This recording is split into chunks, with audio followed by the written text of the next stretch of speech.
Is this where we want our police officers putting their time and energy? In Idaho, Governor Brad Little signed a new bill creating the strictest guidelines for bathroom use in the nation. Tonight, how that impacts everyone.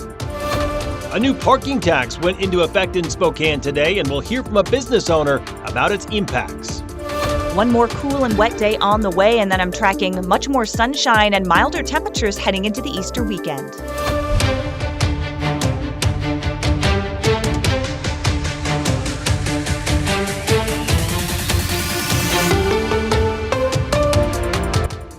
Good evening and thank you for joining us for KREM 2 News at 5 tonight. I'm Mark Hanrahan. Starting today, a 12% parking tax for the city of Spokane is now in effect.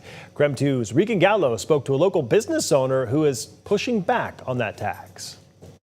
Well, the tax is a 12% increase on surface lots and a 6% increase on garage structures. Now, Spokane Code says employee, student, residential, and on-street parking is exempt. But one downtown local business owner says those exemptions are misleading.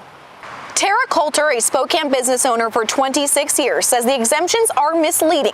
She says her monthly parking bill jumped from $193 to $226. When she asked Diamond Parking about the employee exemption, she was told to contact the city. And when she contacted the city, they sent her back to Diamond Parking.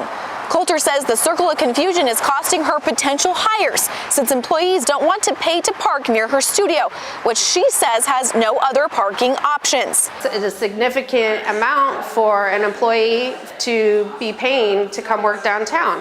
We are a business that's trying to employ people and encourage people to come downtown.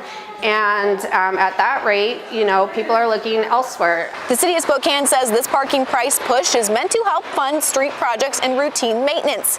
A spokesperson with the city of Spokane tells me an employee is exempt from the commercial parking tax when they have a designated stall or park in a designated area that is provided or reserved of an employee in connection with their employment. So included in this tax, the exception is that parking operators need to create designated exempt areas for monthly pass holders, such as employees, students, or building residents. I was told by the city Diamond Parking does not have a business model that offers those designated stalls for employees.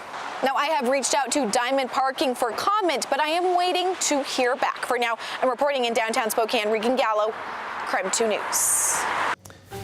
All right, let's talk weather on this Wednesday evening with meteorologist Michelle Boss joining us from the Outdoor Weather Center tonight. Michelle, kind of a rainy one today. You're saying, though, nicer weather is on the way in the next few days. Yeah, but we do have some more wet weather on the way. I'm just very lucky out here right now. I'm getting a break from the rain, and actually the clouds look to be thinning out just a little bit for now, but we already have seen 0.17 of an inch of rain at the Spokane airport today so far. So in the last 24 hours, about the same in Coeur d'Alene and Deer Park. Pullman a little bit drier, just a couple of hundreds. Moses Lake, 0.04 of an inch. But as that area of rain moves out, we've got a lot more moisture on the way coming in out of the southwest. So expect some moderate rains, but potentially this evening and overnight. A few showers are also possible tomorrow afternoon. And above 3,000 feet, we've got a little wintry weather. So winter weather advisories over the Cascades, looking at 3 to 8 inches of snow above 3,000 feet. So that would include Snoqualmie Pass, Stevens Pass, Loop Pass, and then at Sherman Pass, about 4,000 feet, looking at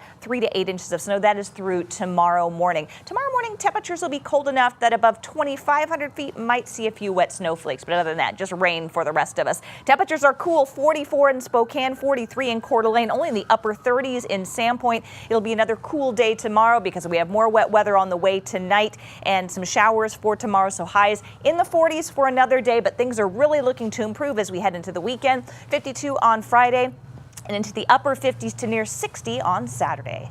Sounds good, Michelle. We'll check back in with you later in the show tonight.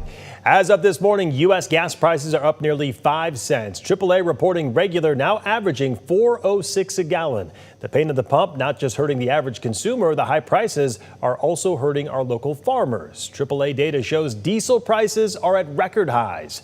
The fuel is used to power farm equipment, plus farmers are also dealing with rising fertilizer costs and the continued impacts of President Trump's tariffs.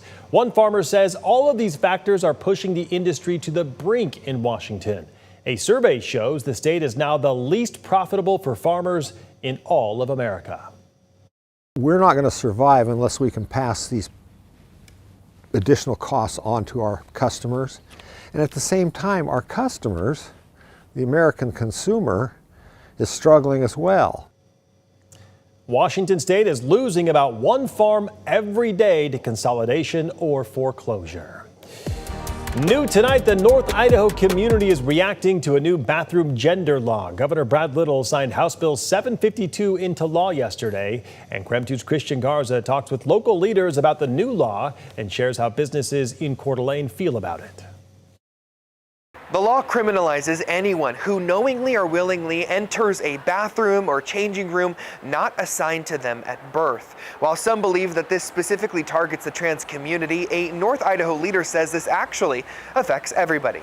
The law itself applies to not only government buildings, but both public and private businesses as well. Under the law, a first violation is considered a misdemeanor with a potential of up to 1 year in jail. A second offense can be charged as a felony with a penalty of up to 5 years in prison. Some groups exempt from facing punishment include custodial staff, those helping during a natural or medical emergency, and coaches during athletic events. Amy Midstock, the vice chair of the Sandpoint Alliance for Equality, says she believes it's reasonable that women and girls should be protected. She goes on to say the problem lies with pairing that truth with something unreasonable like trans people are a threat without credible statistics to back it up.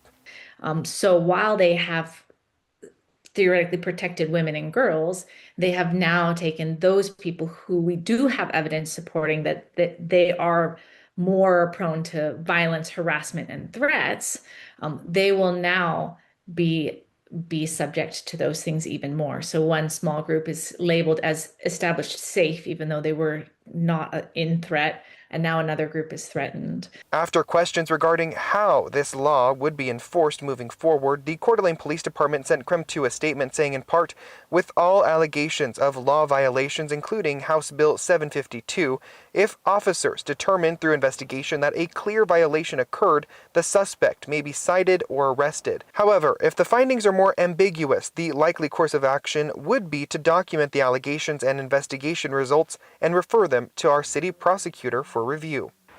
I walked up and down Main Street here in Coeur d'Alene talking with local small businesses about the law. While none of the business owners wanted to go on camera, the reaction to the new law was actually split 50-50. Some said that they're just happy that the legislation passed, while others say a customer is a customer and that they will be treated as such even when the law goes into effect on July 1st. In Coeur d'Alene, Christian Garza, KREM 2 News. That is egregious, and that should be alarming to everyone in the state. Some Idaho sheriffs are voicing their frustration with a last-minute push to pass Senate Bill 1441. It would mandate local law enforcement enter 287G agreements requiring them to partner with ICE. Idaho sheriffs say they already share information and identify potential immigration violations. Sheriffs argue the bill would not, quote, strengthen these efforts, but instead hand the keys of the county over to the federal government. When I looked at the requirements that the sheriffs had and that they were going to be subservient to Department of Homeland Security and ICE, my constituents don't want the federal government to come in and direct their county sheriffs on how to do these investigations.